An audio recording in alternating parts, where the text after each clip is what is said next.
Boa noite a todos. Eu acho que... Ok, a André está mandando uma mensagem aqui. Ela vai entrar, não sei se ela vai entrar comigo. Não tem problema. Ah, entrou. Vai lá. Não estava esperando entrar. Seja muito bem-vinda. A essa hora, você é um anjo que caiu do céu aqui nessa live. Tá com a luz para trás, que é horrível para quem olha.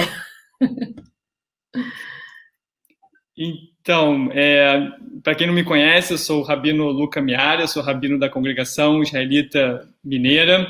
É um prazer estar nesse evento, é um prazer estar aqui com vocês a essa hora, estudando o Torá. E eu preparei para essa noite um estudo sobre algumas reflexões, ainda em processo de ebulição e amadurecimento internas, mas é um tema que vem me chamando a atenção já há algum tempo, e é o tema do estrangeiro na Torá. A gente lê em Shavuot a Megilat Ruth, leitura tradicional, e a Megilat Ruth é sobre uma estrangeira que decide fazer parte, né, do povo de Israel, e ela é tratada no Talmud como o grande paradigma da conversão, apesar de que a palavra conversão, né, não existe no hebraico bíblico. Ela é um termo inventado pelos rabinos, ou termos que evoluíram até significar isso no linguajar rabínico. Mas a temática do estrangeiro, ela é quase a temática, né, da Torá, tanto nas suas partes narrativas como nas partes mais legalistas. O tema do estrangeiro está sempre lá, ou é o tema na frente ali, estampado para a gente ver, ou ele de alguma forma está subjacente às narrativas, e a gente tem diversos exemplos, né, disso. O próprio texto bíblico, a narrativa da Torá, começa com a humanidade, né, ali no caso Adão e Eva, sendo expulsos do Jardim do Éden, do Gan Eden, e ali é o exílio, né? O Gan Eden era um lugar que, teoricamente, a humanidade poderia habitar junto à presença divina para sempre, né? E a expulsão, ela dá início a um exílio natural, ou melhor, um exílio forçado. Natural não tem nada, é um exílio forçado da humanidade, e de Gênesis até o final de Êxodo, a gente tem essa dinâmica de Deus querendo se tornar uma presença dentre o acampamento, uma presença dentre o povo, e a gente tem todas as histórias, né, a história da construção do Mishkan, que é esse esforço de tornar a presença divina imanente. E se a gente lembrar bem, né, o Deus de Gênesis 1 é um Deus transcendente, que cria a realidade material pela fala, quase de forma mágica, né, abracadabra, né, que se faça como eu falo. E a gente tem, né, o Deus de Gênesis 2 e 3, um Deus essencialmente imanente, ele habita, ou ele se faz presente. Kol Elohim Mitalech Bagan, a voz de Deus está presente, né, no Gan Eden. A gente tem esses dois aspectos da manifestação divina, e o Midrash chamado Pesikta de Rav Kahana, foi um Midrash que eu me debrucei nos meus estudos rabínicos, que fazia parte dos meus exames de mestrado. E tem um Midrash lindo nessa coleção. É um Midrash organizado em torno de drashot, né, de sermões rabínicos bem antigos, né, mas é muito interessante. E o Midrash, ele justamente nessa expulsão do Jardim do Éden, fala de Deus se afastando a cada geração que passava, né? A gente tem nitidamente nos primeiros 10 capítulos de Gênesis, né, uma decadência, digamos assim, da humanidade, até Abraão abraçar um novo projeto, digamos assim, né? A gente tem a cada tempo Deus se afastando cada vez mais para num extrato diferente, celeste, né, de uma hierarquia que eles chamam diferente.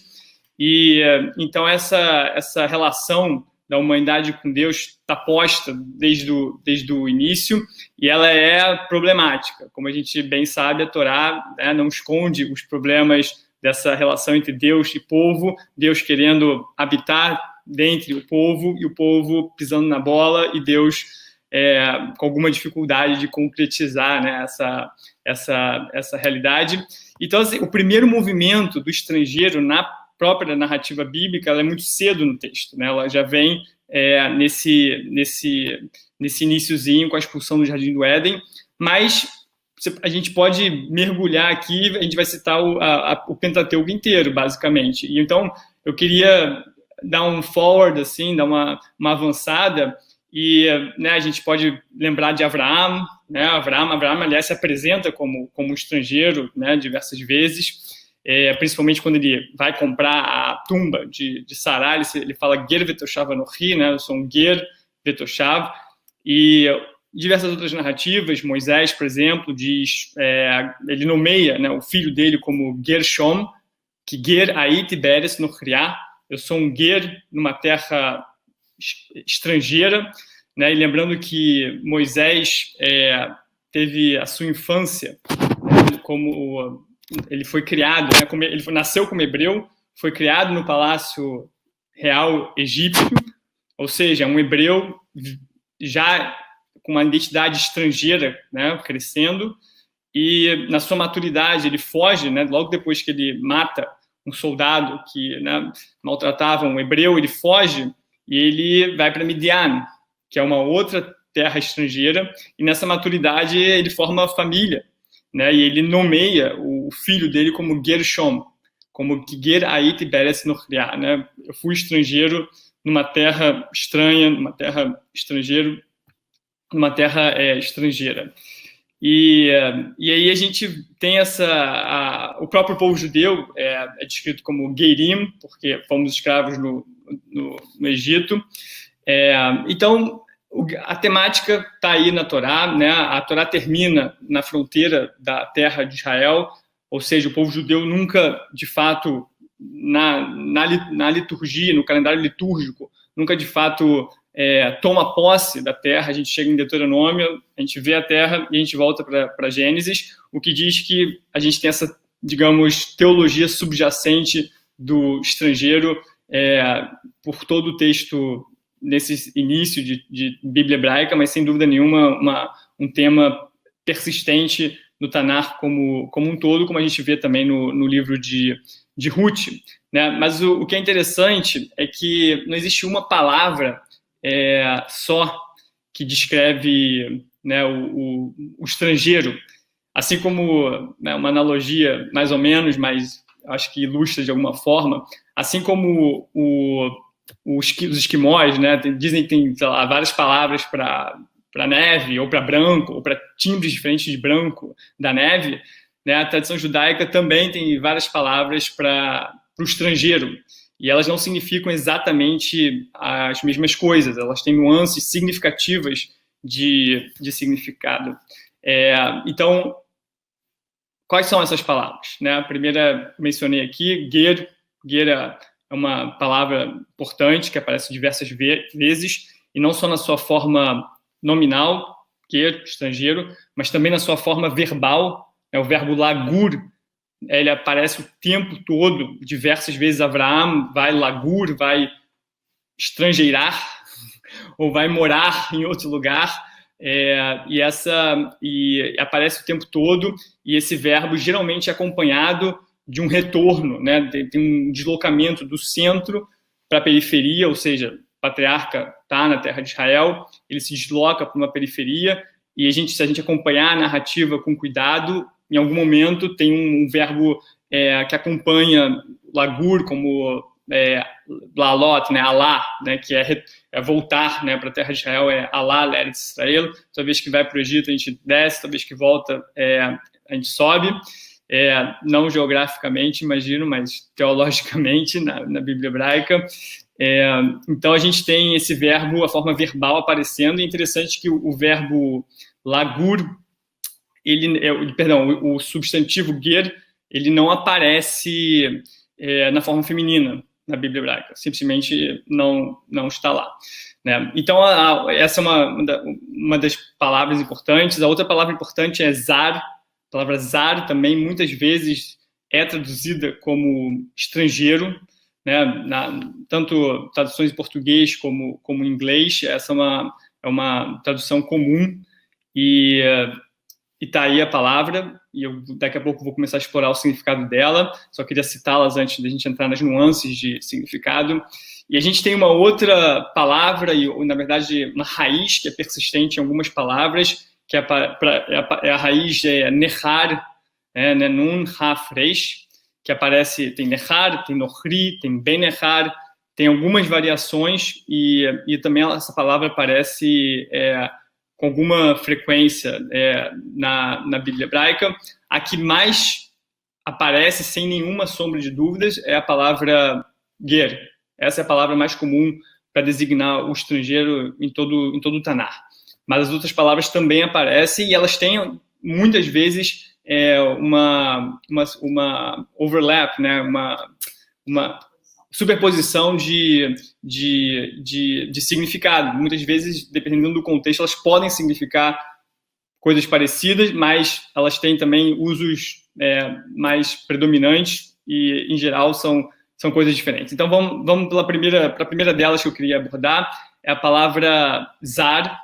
Deixa eu ver aqui só o tempo, né, para a gente... Eu vou ser sincero, eu preparei uma apresentação com muitos slides, com vários psukim, eu adoro mergulhar no hebraico, mas a essa hora eu só vou parafrasear, e depois, quem quiser as citações, vai ser um prazer compartilhar com vocês. Mas aqui eu vou parafraseando pela hora, e eu acho que vai ser muito exaustivo se a gente ficar mergulhando nos psukim da Torá e do Tanar e tal.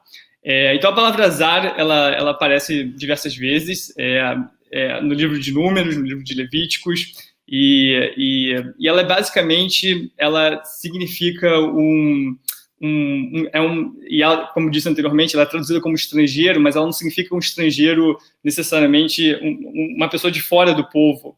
Ela aqui é uma pessoa não autorizada a entrar num espaço sagrado, por exemplo, ou participar de um ritual sagrado ao qual ela, teoricamente, não poderia. Então, aqui eu vou dar um exemplo, né? No livro de Números, a gente tem os levitas, a descrição dos levitas, a função deles, que era basicamente carregar as peças do tabernáculo, né? Cuidar do tabernáculo.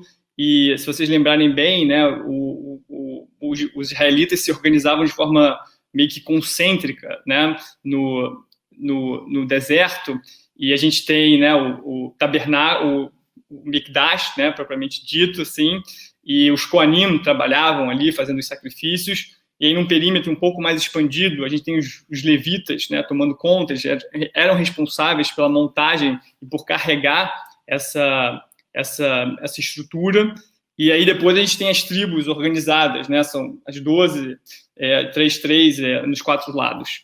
Né? Então, o zar era alguém que adentrava, por exemplo, um israelita, né, da tribo, né, das outras tribos que não Cohen e Israel, que adentrava de forma inadvertida o perímetro dos levitas. E aí, se ele tocasse em algum objeto ritualístico ou simplesmente adentrasse naquela área num momento inadequado, ele poderia sofrer alguma consequência grave. Existe uma teologia na Bíblia hebraica, né, ou uma concepção. O Reginaldo, na outra palestra, falou que talvez não exista teologia judaica. Eu concordo parcialmente, mas existem ideias teológicas, por mais que não exista, às vezes, um pensamento estruturado, né, mas existem ideias teológicas que são persistentes, e uma delas é que a presença divina, ela pressupõe que o espaço sagrado seja mantido livre de impurezas, né? E essas impurezas não têm nada a ver com sujeira na concepção bíblica. É um conceito, é como se fosse uma espécie de craca invisível que se acumulava pelos pecados do povo em torno do sagrado, em torno dos objetos que eram usados ritualisticamente, em torno, né, do altar, dentro onde as tábuas estavam guardadas, e ali se encontrava a presença divina, propriamente dita. Era o trono, né, divino, digamos assim. Se impureza se acumula ali, Deus simplesmente é expulso, acampamento, né? Então, proteger esse lugar sagrado do Zar era fundamental, ou seja, qualquer pessoa que não tinha autorização para entrar ali deveria ser mantido longe para que impurezas não se acumulassem. E, by the way, né, a propósito, o grande ritual de limpar as impurezas na tradição bíblica é o Yom Kippur, é a grande faxina de limpar as impurezas do lugar mais difícil, que é o Kodesh HaKodashim, é o ritual de Yom Kippur bíblico, né? Então, a gente tem essa concepção do Zar, ou seja, um israelita é um Zar, é um estrangeiro, se ele adentra, né, o precinto que ele não deveria estar. A gente tem um episódio dramático que na Parashá esqueci qual é exatamente o capítulo, mas quando os filhos de Aaron acendem, né, um fogo estranho, e eles simplesmente são fulminados, né, vivos. É um texto clássico do livro de Levítico. E aí tem várias perguntas, os rabinos ficam, o que aconteceu, né? Logo na inauguração do tabernáculo, deu errado, né? E uma das explicações é que justamente isso, eles adentraram provavelmente dentro do Kodesh, né, do recinto antes do Kodesh HaKodashim, sem autorização, e fizeram um ritual, um Esh-Zará, né, um fogo estranho, um fogo estrangeiro, ou seja, um protocolo ritualístico que não pertencia àquele espaço, e aí deu muito errado. Eles foram fulminados vivos, né, os dois filhos, Nadav e Avihu, os dois filhos de Aaron. Né? Então, esse é o primeiro conceito, né, de Zar na Torá. Né? A gente tem uma outra ideia, que é a ideia de Nehar, que é uma ideia completamente diferente de Zar. Nehar se refere, de fato, a uma pessoa, a um outsider, uma pessoa de fora do povo, né? E essa pessoa, eventualmente, interagia com o povo, né? E poderia ser por relações comerciais, né? Poderia ser por passagem, simplesmente a gente tem no mundo, né, antigo caravanas e pessoas transitando de um lado para o outro, geralmente a comércio, e o Nohri, o Nehar, ele é essa figura que vem de longe a gente tem essa definição explícita do livro de Reis, né, definindo o Nohri como alguém que vem de uma Eretz Rechokah, alguém que vem de longe. Me mandaram uma pergunta aqui. No hebraico moderno, lagur é morar, né? Como explica? No hebraico moderno, lagur é morar. Essa é a pergunta da Liliane Weisberg. Obrigado, Liliana, pela pergunta e por estar aqui a essa hora. Lagur, de fato, é morar. Aí eu teria que fazer um parênteses aqui do hebraico bíblico para o moderno, né? São dois idiomas diferentes. Gramaticalmente, são dois idiomas diferentes. Obviamente, o hebraico moderno deriva e se inspira e absorve as palavras, mas são dois idiomas bastante diferentes, e as palavras como são usadas no hebraico bíblico são diferentes nas palavras como são usadas no hebraico moderno. No hebraico moderno, lagur simplesmente significa morar. Ani gar be Tel Aviv, né? Eu moro em Tel Aviv, tá tudo certo, acabou a história. No hebraico bíblico não funciona dessa maneira. O verbo lagur, ele está associado especificamente a esse movimento migratório, provavelmente, né, quando ele se refere especificamente a um israelita, né, um patriarca saindo, ele tem um aspecto temporário, né? O patriarca sai da terra por algum motivo de força maior, né? Pode ser uma fome, uma pressão externa, né? A gente tem algumas dessas situações acontecendo, por exemplo, ao longo do livro de Gênesis, né? Mas quando a gente vai mais para o final da Torá e chega, por exemplo, em Deuteronômio, o ger, e eu já vou chegar lá, que é a forma nominal do verbo lagur, ele já se refere provavelmente a alguém de fora que está morando de forma indefinida dentro da comunidade dos israelitas. já vamos chegar lá. Eu antecipei um pouco, né, a história aqui, mas eu espero ter respondido a sua pergunta, Liliana. Se não, manda outra aqui no chat que a gente continua o papo. Então, onde é que eu estava no papo? No Nehar, né? O Nehar, o Nohri, é um estrangeiro que, de fato, vem de longe, não sabe muito sobre ele. Então, diversas vezes, ele é visto com muita suspeição. A gente não sabe por que esse estrangeiro está aqui. Ele pode ser um estrangeiro potencialmente nocivo. Certamente, do ponto de vista teológico, ele traz um perigo natural de trazer outros deuses para dentro da sociedade israelita, por mais que ele esteja de passagem, né? Então, o Nohri, o Nehar, ou Ben Nehar, tem algumas variações, ele, muitas vezes, ele é visto com suspeição, tem um tom levemente negativo e um distanciamento. Tem que ter cuidado, de alguma forma, com Nehar ou Nohri, e aí você tem essas palavras específicas apresentam uma forma nominal no feminino, que é o que aparece no livro de Ruth, né? Isso é interessante, porque a gente já vai conversar, se der tempo, sobre o livro de Ruth também. Mas, então, o Nehar tem esse aspecto. É alguém que vem de longe e possivelmente pode apresentar um perigo. Alguns pontos de convergência, Zar e Nehar, quando se trata quando essas palavras se referem a deuses estrangeiros, elas são simplesmente idênticas nos seus significados. Você pode ter um El Nehar, né, um deus estrangeiro, ou um El Zar, elas são absolutamente idênticas no seu uso. E por fim, a palavra Ger é a grande palavra para o estrangeiro da Torá, essa é a palavra. E o Ger, ele desfruta de uma série de leis, né, diferentes do Nohri, que não tem proteção nenhuma dentro da sociedade israelita, né? O Ger, ele é visto como o estrangeiro Ger, ele é visto como um membro da comunidade que está lá de forma permanente.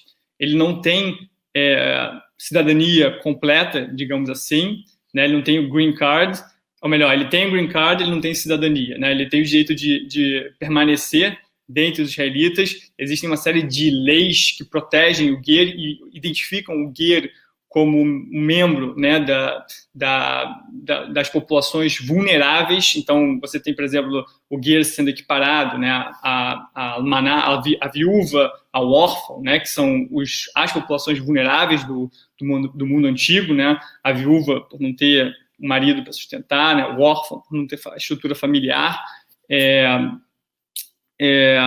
Então, Zar faz parte da raiz da palavra muzar, estranho? Faz. Faz. Boa, muito boa. Então, faz. Zar e muzar, exatamente. Então, o Ger, ele desfruta de uma... e tem algo muito interessante, né? O Ger, ele pode, inclusive, participar ritualisticamente. Ele não é considerado, né, um israelita, propriamente dito, mas ele, no Tanar, ele pode participar ritualisticamente. Então, ele pode oferecer um olá, né, um sacrifício, traduzido em português de elevação, né, mas, na verdade, em inglês eles chamam de burning offering. É uma oferenda que você queima, porque o olá é a primeira oferenda, geralmente, introdutória, e ela é totalmente consumida, né? O olá, ele, na concepção bíblica, ele é um sacrifício como se fosse para chamar a atenção, né, de Deus, né, da divindade. Então, ele geralmente vem primeiro. Mas, e o Zeva, né? O Zeva é um sacrifício que é uma refeição compartilhada entre a pessoa que traz o sacrifício, entre o Cohen, e tem uma terceira parte que é queimada para Deus também.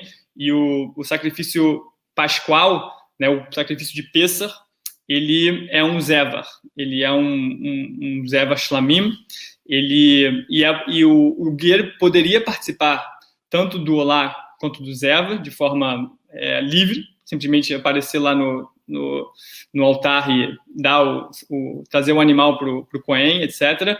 Mas do sacrifício de Pêssar, né, ele poderia compartilhar do sacrifício de Pêssar se ele fizesse a circuncisão.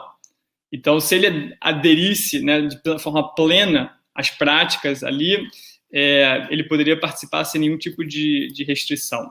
Né? E tem algumas leis que distinguem explicitamente entre o ger e o nohri, o nehar, o estrangeiro que a gente vê com suspeição, e o ger que mora dentro da comunidade. Uma delas é, por exemplo, quando tem um animal, isso aparece no livro de Levítico, quando o animal morre de causa natural, o israelita não poderia consumir dessa carne, não é kasher. Né? Mas o ger não teria problema nenhum, ele não está sujeito às leis de kashrut. Né? Então ele poderia consumir dessa carne e o israelita deveria dar essa carne para o ger, porque ele é parte da comunidade. Para o nohri, para aquele estrangeiro de fora, que não faz parte da comunidade, o israelita poderia vender para ele, fazer business. Né?